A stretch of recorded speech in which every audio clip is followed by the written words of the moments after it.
కడప జిల్లా బి కోడూరు గ్రామంలో స్థల వివాదంపై పరస్పర దాడులు, పలువురికి గాయాలు, ఆసుపత్రికి తరలించారు. ఇక బి కోడూరు స్థానిక రైస్ మిల్లు సమీపంలో సర్వే నెంబరు 592-2, 592-4 స్థలానికి సంబంధించి గత కొన్ని సంవత్సరాలుగా వివాదం నడుస్తోంది. దీనిని రెవెన్యూ అధికారులు సరైన విధంగా స్పందించకపోవడంతో గ్రామంలో కక్షలు, వివాదాలు తారాస్థాయికి చేరుకుంటున్నాయి. ఇక స్థలం విషయంలో ఇరువురి మాట పెరిగి దాడుల వరకు వెళ్ళింది. గాయపడిన వారిని బద్వేలు ప్రభుత్వ ఆసుపత్రికి తరలించి చికిత్స చేయించారు. ఈ సమస్యపై పోలీసులు కేసు నమోదు చేసి దర్యాప్తు చేస్తున్నట్టుగా తెలిపారు. ఇటువంటి సంఘటనలు పునరావృతం కాకుండా రెవెన్యూ మరియు పోలీసులు అధికారులు చొరవ చూపాలని స్థానిక ప్రజలు కోరుకుంటున్నారు.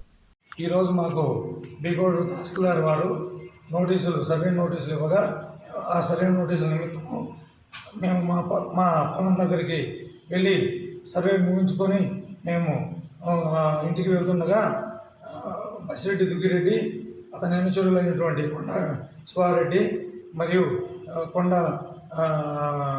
రమణారెడ్డి, కొండ వెంకట సుబ్బారెడ్డి, కొండ బసిరెడ్డి అక్క, కొండ దుర్గమ్మలు మా